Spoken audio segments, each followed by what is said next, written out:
नमस्कार।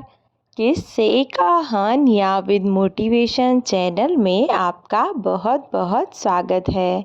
दोस्तों, शुरू करते हैं आज की कहानी। राजू बेटा, जल्दी स्कूल के लिए तैयार हो जाओ। हमेशा ही लेट करते रहते हो, फिर तुम्हारी स्कूल की बस छूट जाएगी तो तुम्हें छोड़ने जाने के लिए कोई चाहिए। फटाफट तैयार हो जाओ, क्योंकि किसी के पास टाइम नहीं है।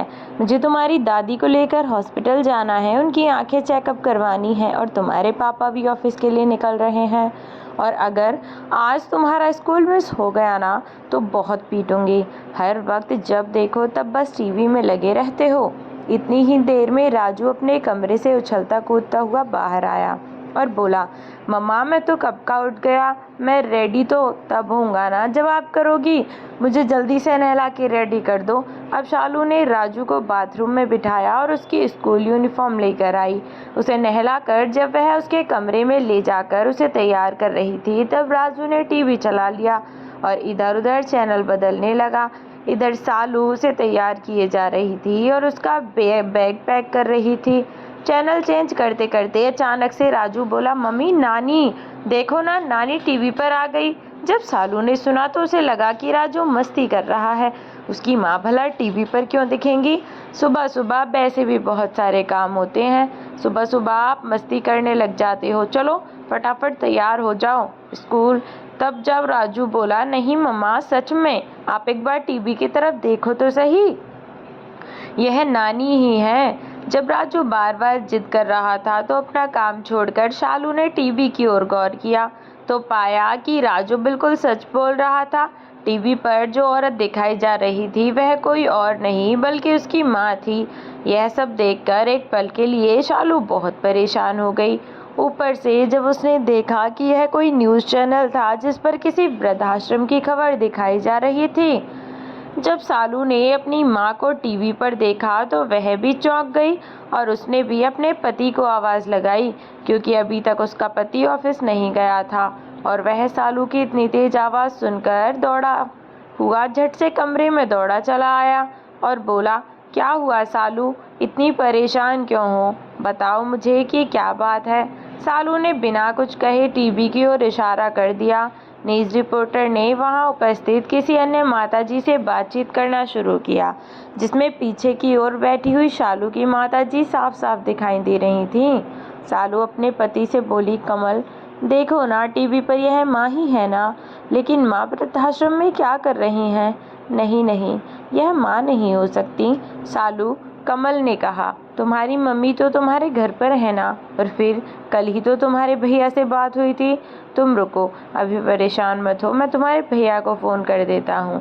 एक बार वह तुम्हारी माँ से बात करा देंगे तो तुम्हें भी थोड़ी निश्चिंत हो जाओगी। रुको, मैं उन्हें फ़ोन लगाता हूँ। कमल ने अपने साले को यानी कि शालू के भाई को फ़ोन किया, लेकिन किसी ने भी फ़ोन नहीं उठाया। जब सालू के पति कमल ने कई बार अपने साले को फ़ोन मिलाया, लेकिन पूरी बैल जाने के बाद भी किसी ने फ़ोन नहीं उठाया, तो सालू भी थोड़ी सी परेशान हो गई कि जाने क्या बात है। आखिर ऐसा क्या हो गया कि भैया और भाभी दोनों में से कोई भी फ़ोन नहीं उठा रहा, क्योंकि उन दोनों ने अपने भैया और भाभी दोनों को ही फ़ोन मिलाकर देखा था, लेकिन कई बार फ़ोन मिलाने पर भी किसी ने फ़ोन नहीं उठाया। कुछ ही देर बाद शालू का फ़ोन बजा। फ़ोन उठाकर देखा तो सालू का भाई उसे कॉल कर रहा था। सालू ने झट से अपना फ़ोन रिसीव किया और अपने भाई से बात की। अपने भाई से बोली, हेलो भैया, माँ कहाँ है? मेरी माँ से ज़रा बात कराना, मुझे माँ से बात करनी है। लेकिन सालू को यूँ घबराया हुआ देखकर उसका भाई बोला, क्या हुआ शालू, तुम इतनी परेशान क्यों लग रही हो? और अचानक ही तुम्हें माँ की याद कैसे आ गई? अभी कल ही तो मैंने तुम्हारी माँ से बात कराई थी, फिर आज अचानक से? शालू बोली, नहीं भैया, वह बस ऐसे ही अचानक से माँ की याद आ गई। आप करा दीजिए ना उनसे बात।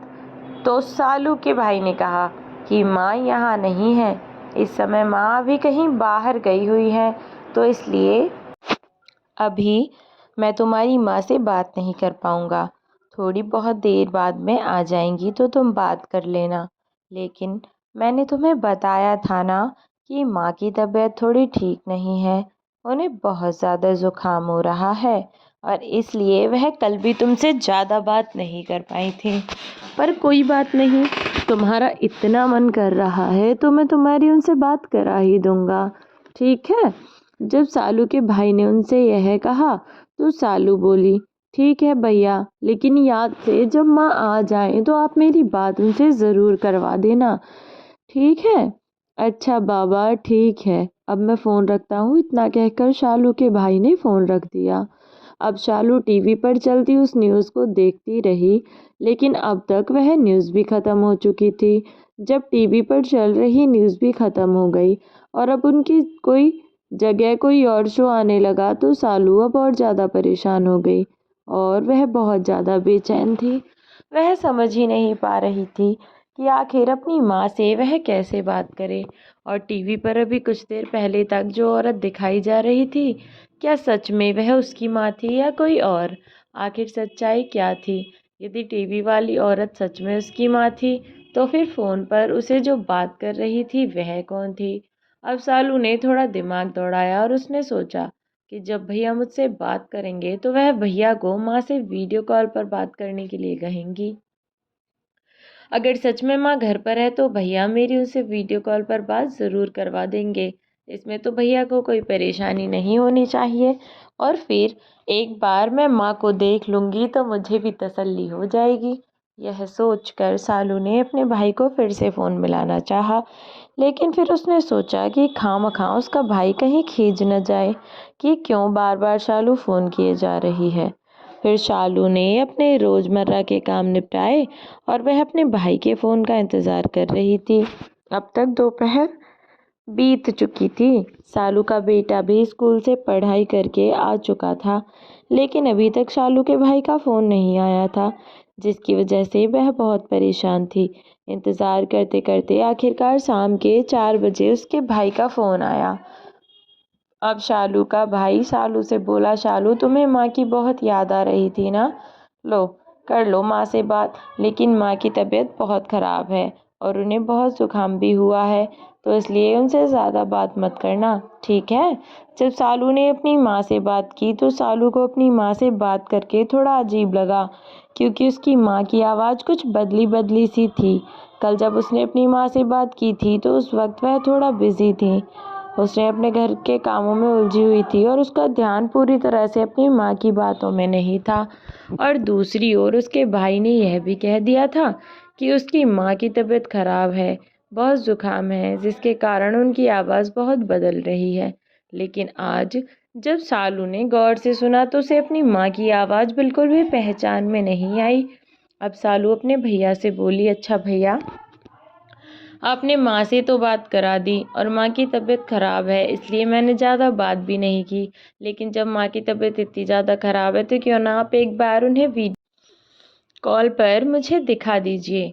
उन्हें देख लूँगी तो मुझे तसल्ली हो जाएगी कि क्या सच में माँ की तबीयत इतनी ख़राब है। भैया मुझे तो पता ही नहीं था, वरना मैं माँ को देखने आ जाती।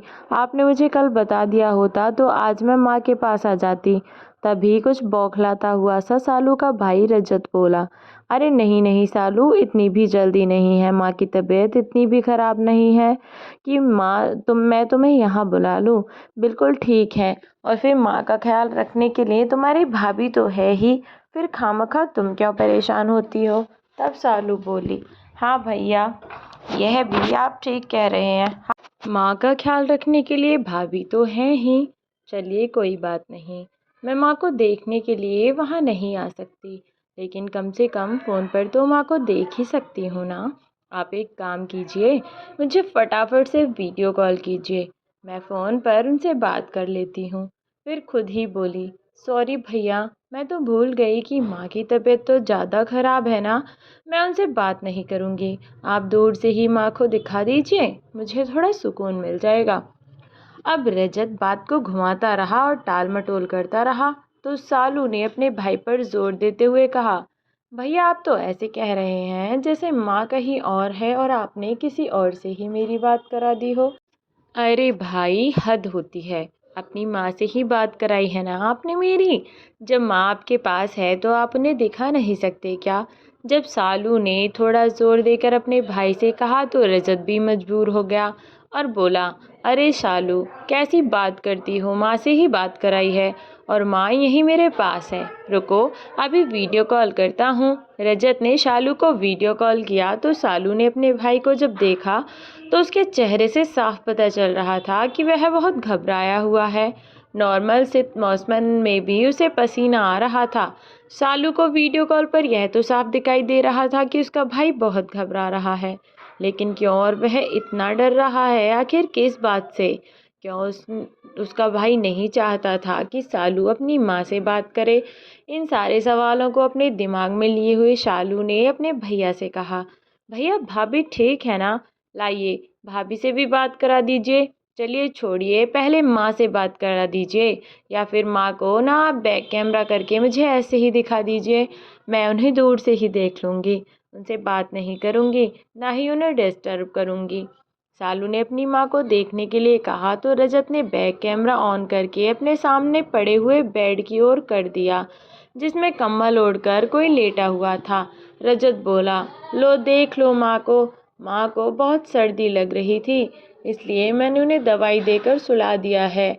अब माँ तो आराम कर रही है, अगर तुम्हें ज़्यादा जिद करनी है तो बताओ, मैं माँ को जगा देता हूँ, उनका आराम खराब कर देता हूँ, कह देता हूँ कि आपकी बेटी को आपसे ज़रूरी बात करनी है, बताओ, कहो तो जगाऊँ माँ को?